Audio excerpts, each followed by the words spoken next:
Hello, I'm David Jeff of ShavesHolistics.com.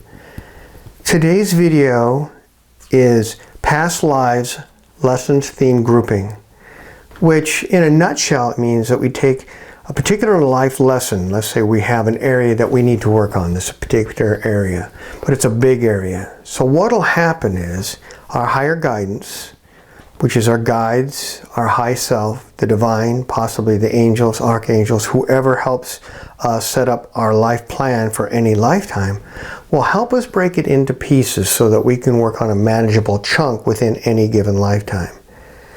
So what'll happen is over a period of 2, 3, 4, 5 lifetimes, we're working on this whole area piece by piece. Now each piece is linked to all the other pieces, but the primary piece, typically whatever it needs to be worked on first, will come to the top. So let's say, for example, we're working on the piece that's anger. Now anger is always linked to fear. So fear is always a part of it. Where there's anger present, there's almost always fear. And I say almost, I can't think of a time when that doesn't happen of anyone I've worked with. So we'll work with that over a period of lifetimes. And what I've noted and why I'm bringing this up is I've had 2 or 3 people come to me and say, listen, you know, my spiritual life has been going great, and then all of a sudden I'm being barraged by all this emotional baggage coming up, and one thing after another, after another, after another. What is this about? Well, there's many things that can happen, but one of them is where we have these past life theme groupings where we worked on a particular area over a period of lifetimes, however many that is, and we're now at a point where they're being released. And without going into the theme of previous videos, because of the inpouring energies of the earth raising our frequencies, it's also helping us release emotional baggage. And emotional baggage gets let go of in one of 3 ways. One, it just gets released, and suddenly one day we feel different. We are not feeling the same way about something. We've been relieved of it, and we're living from our higher connection. And when that happens, that's absolutely wonderful. That's the ideal way. The next way it can happen is there's a part of us, usually a lower aspect of us, that wants to hold on to a piece of it. So as a piece of emotional baggage, some part of it gets released, it gets processed through our energetic field, so to speak. And when that happens, we experience the energies and the emotions associated with whatever that emotional baggage was. So if it was fairly intense in a previous lifetime, and anger, fear, and those kinds of things can be, so we can experience pieces of it. And it can deal with almost any subject or any situation where we experience that particular emotion. So when we're letting go of it in this particular time, because of the raising frequencies, this whole group will tend to go one thing after another after another.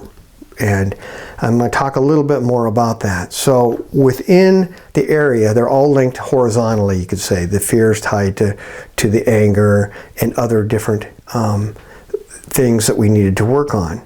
So when that happens, if we dealt with it in that lifetime, great, it got released, or at least part of it does, and maybe it gets worked on over a period of lifetimes because perhaps it's fairly entrenched in our spiritual psyche, and it takes some time for it to be worked through and released completely. But finally we get to a point now where we've been working on all these different elements of it, and maybe many of them are ready to go. And so what happens is we finally hit that threshold where we have the connection. There's still a piece of us holding on to it, and it gets processed through our energetic field, but it gets released mainly. It just gets released. We can feel it as it's released.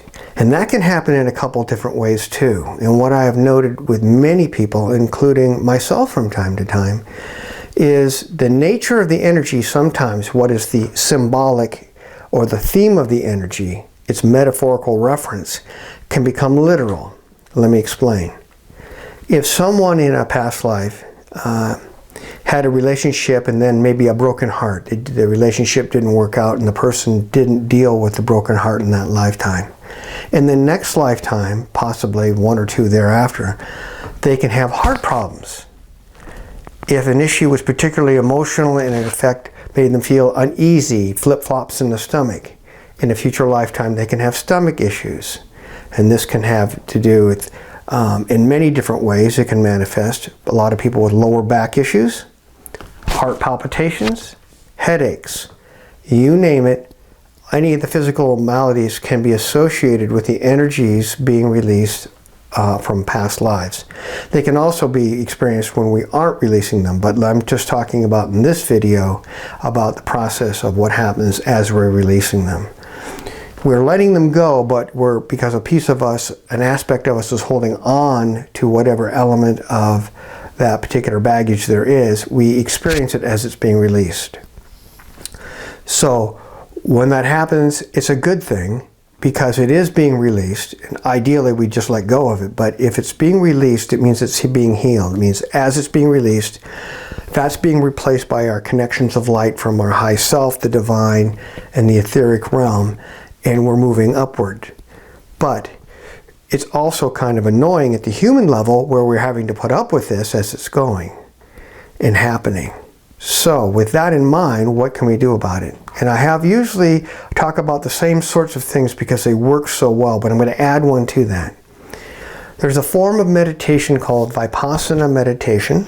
It's just I'm going to say visual, but it's really just a non-experiential kind of meditation. It's like focusing on a candle light, where you focus on a flame of a candle. This one focuses on breathing. And what happens is we focus on the breathing and become very centered, and we actually do become energetically centered in our high self, the etheric realm, our guides, and the divine, which is our shorthand name for any aspect of God. And what happens is as the light connections are made, the old energetic and emotional baggage is dissolved or released, and we can feel it as it releases, again, getting processed through our energy field, or we can sometimes see it visually or in some other ways. We may even hear things, but whatever, sometimes nothing happens, it just is released. So it's a wonderful way to do it. There's a book I used to learn it. It was called Mindfulness in Plain English. I get nothing for endorsing it. It just was a good book, and it was straightforward in its approach. We also have our monthly meditations that we put out there on shaysholistics.com under meditations. They're usually plus or minus an hour, and they're just so wonderful. If you have the time, take it, get it in yourself where the family or other distractions are gone, and you can just focus on it, because we're guided to create a sacred space for each person listening, and it allows you to connect to your high self, which we do in almost every meditation, but we definitely connect to the divine. Allows the connections to be made, old emotional baggage to be dissolved or released, so oftentimes without our even knowing it, and then for us to grow. This happens very rapidly, and it will eliminate having to have a lot of it processed in our energetic field and experience it in our daily life. Another way is some of the how-to meditations. Deborah has a grounding exercise. It's really a grounding, connecting exercise. It's wonderful. We do it at the end of every meditation, whether we're in person or again on the website.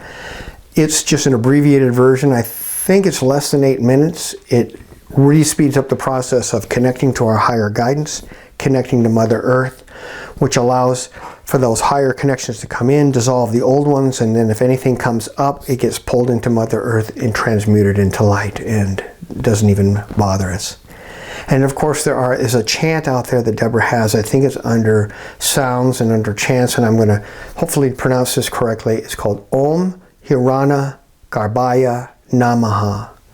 A wonderful chant, very popular both on our website and our YouTube channel. I recommend listening to it. Again, it's very short chant. It's beautiful, and it takes us and naturally attunes us to our higher connections, brings us in connection with the golden cosmic being, and it just allows things to dissolve naturally.